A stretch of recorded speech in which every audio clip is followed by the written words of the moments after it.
Today we're going to reach into our little bag of tricks and pull out this really charming little pastoral scene. And with a little bit of effort, I think we get a really nice big payoff. So let's get started. So I started with the sketch. You'll note that I moved the sheep over a little bit just to improve our layout. But we're just going to begin with this even wash. I'm using phthalo blue here. You can use any blue you want. And my paper was slightly wet, although I did avoid the lighthouse area so that I didn't get bleeding into it. So as we know, the pigment only follows where the water is. So I'm trying to move quickly and get enough color down so it doesn't dry too lightly. But again, I'm trying to be very even. And you can see I still have a little bit of unevenness. And I want to be careful to wipe the edges of my tape so that I don't get backwash causing a cauliflower into the, or a bloom into the main stage there. So I reached into my bag for my flat brush so that I could smooth it out a little better. And at some point you have to just accept this is what you've got. So that's what I've done here. It's going to be good enough as it dries. So moving on.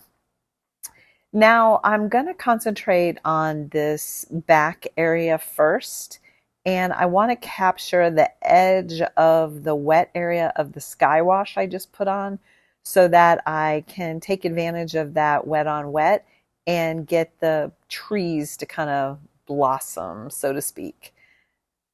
And it's not too wet up there anymore, so I'm going to have to go back in and do another little technique. But as you can see here, it's charging in quite nicely into the wet I just put in. So here's where you can vary your greens and just keep moving across horizontally so that you get the feeling of the horizontal landscape. So I see in the reference photo some unevenness in that grassy area, so I'm just adding a few darks kind of peppered in throughout the background. And now in the front, I want it to come forward a little bit. So I've chosen a warmer green and I'm going to put it down. It can work a bit like an underpainting, but I want to get the majority of it to be much warmer than the back, and that'll help it come to the foreground. And I'm being a little bit splotchy intentionally because I want it to be textured and feel, you know, bumpy like the grass pasture would be. But I am being mindful here to add those horizontal marks so that our eye travels across the page, and again, it reinforces that landscape.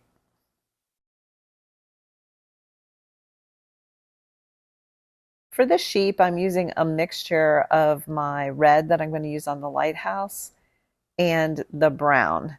Oh, sorry, the green to create a brown.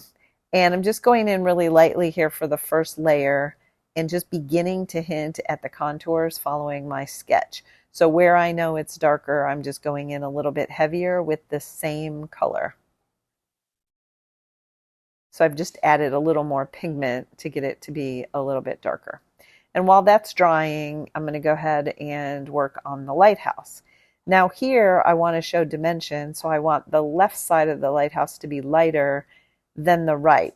So I've neutralized the Pyrrol red with a little bit of the green to create a muddier effect for that right side. So I'm just dabbing that in, as you can see, charging that right side. And we don't have to do all the work in this one motion. You'll see I add another shadow coming up, but it's a good start just to get it to transition. And then we'll go ahead and do the same thing for the rooftops using the straight Pyrrol red, but then we'll use that neutralized version on the right side where we've got shadow so that it's a little deeper and richer. And you can always go in with another layer or just keep charging it like I did here. And it doesn't matter which side you start, right or left. So whatever feels comfortable. You just want that right side to come away being a little bit darker than the left, because our light is coming from the left side.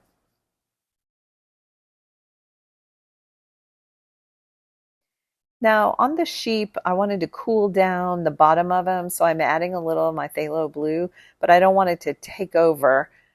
So I'm going in very lightly, just enough to hint that it's a cool shadow at the bottom.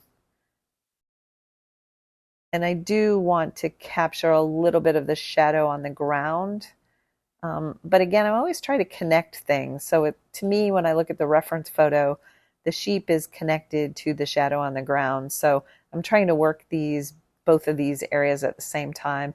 And I'm not adding a lot of details to the sheep, per my usual style. I just want to hint at its shape, and the viewer knows it's a sheep down here. So it's going to fill in the dots with whatever I decide to leave off. So I'm integrating that blue into the grass again, just to keep that sheep connected to the shadow on the ground. Now I'm taking a Payne's gray to do the top of the lighthouse, and I'm going to be, again, kind of vague up here, but I do want to suggest there's some, ironworks here, and it's not a flat shape. So I kept the left side lighter, just like the bottom of the lighthouse, but now what I'm doing is just adding, suggestion of more details in a certain place on that right side. Now go down the side of the lighthouse with a very thin row of the Payne's gray, but then blend it in so that you get that nice soft shadow. And then just keep playing with it. My first attempt, it was a little bit too light. I just wanted a little heavier. So I just repeated the motion to get a little more depth on that side, as I can see in the reference photo. And I'm just enhancing the little houses with the same shadowing, just for some continuity up there.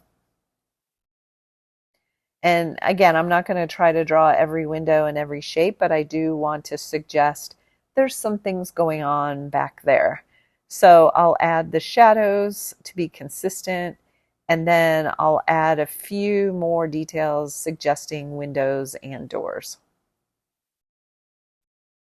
I do know, though, I'm going to cover up with some more of the green foliage that is going to be in front, so I don't have to go crazy with the details. So now when I add the foliage, I'm going to splay out my brush just to get some wispy marks. And I have a little too much water on here. It wasn't doing quite enough. You need to be kind of halfway between the dry brush and wet so that you can spread pigment, but you get those nice splayed out marks. And then just, again, vary your greens and go in where you think it helps to enforce that natural variation. So I'm doing the same thing again for continuity, same effect to the area in front that I did in the back. And keep in mind scale, these are a little closer, so they can be a little bit bigger and have a little more detail.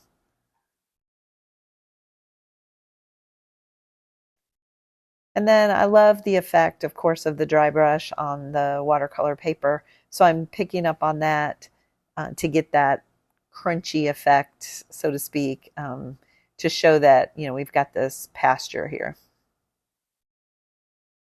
And I'm not going to try to draw every blade of grass. I'm just going to suggest that it's bumpy and crunchy.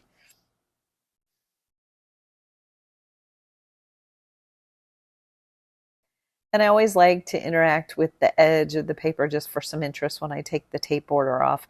So that's what you see me doing here. It's not necessarily that I saw that exact mark in the reference photo. And then when I looked across, I felt like I didn't capture enough evenness in the back. So I'm just putting another glaze layer of a green on top so that I can separate that background from the foreground. But overall, I think it's looking good, so I'm ready to pull off the tape for the reveal.